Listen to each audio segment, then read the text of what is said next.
একটি ছোট শহরের রেল স্টেশনে ভোরের আলো ছড়িয়ে পড়ছে। মেয়েটির নাম রূপা। কলেজে নতুন ভর্তি হয়েছে। প্রথম দিন ক্লাসে যাবার জন্য ট্রেনের অপেক্ষায়। সেই সময় দেখা হয় অর্ণবের সঙ্গে। এক তরুণ ছেলেটি হাতে ক্যামেরা, প্রকৃতির ছবি তুলছে।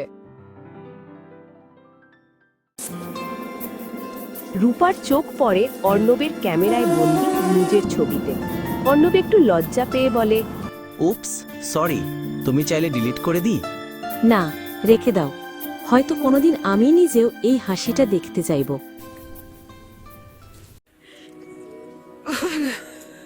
দিন যায়, কথা বাড়ে, গল্প জমে। চায়ের দোকানে, ক্লাসের বেঞ্চে দুজনের মধ্যে জমে ওঠে এক অদ্ভুত বন্ধুত্ব।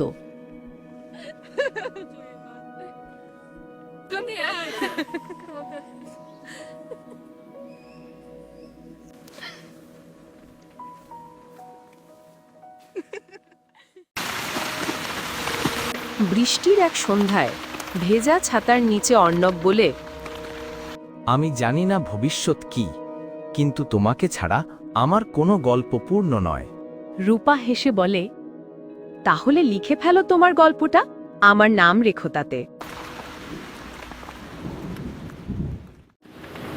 অর্ণবের বাবা বদলি হয় দূরের শহরে। রূপা জিজ্ঞেস করে,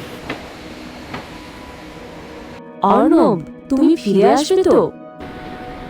অর্ণব শুধু তার হাতটা ধরে চুপ থাকে। দিনের পর দিন, মাসের পর মাস চিঠি আসে না। রূপা একা হয়ে পড়ে। তার ডায়েরির পাতায় লেখা থাকে, অর্ণব, তুমি প্রতিদিন আমার আকাশে নাম লেখাও, কিন্তু আমি তোমাকে ছুঁতে পারি না। বছর 2 পর অর্ণব ফিরে আসে শহরে। পুরনো স্টেশনে দাঁড়িয়ে তার চোখ খুঁজে বেড়ায় সেই এক মুখ, রূপা। কিন্তু ভাগ্য যেন অন্য গল্প লিখে রেখেছে। রূপা আর অর্ণব দেখা করে, কিন্তু এখন রূপার গলায় সোনার চেইনে ছোট্ট সিঁদুরের দাগ। অর্ণব কিছু বলে না, শুধু হেসে বলে, ভালো থেকো রূপা, চিরদিন তোমার জন্য।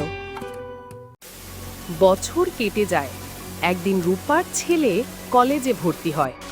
ফটোগ্রাফির জন্য কিনে আনে একটা পুরনো ক্যামেরা, যেটার ভেতর একটা পুরনো ছবি আটকে আছে। ছবিটিতে হাসছে এক তরুণ ছেলে আর এক মেয়ে, বৃষ্টির ভেজা বিকেলে। রূপা জানালার পাশে দাঁড়িয়ে সেই ছবিটার দিকে তাকিয়ে হাসে, চোখে জল, ঠোঁটে একটুখানি হাসি। আকাশে রঙিন সন্ধ্যা, মনে হয় যেন কেউ বলে গেল, ভালোবাসা কখনো মরে না, সে কেবল সময়ের পাতায় বেঁচে থাকে চিরদিনের জন্য।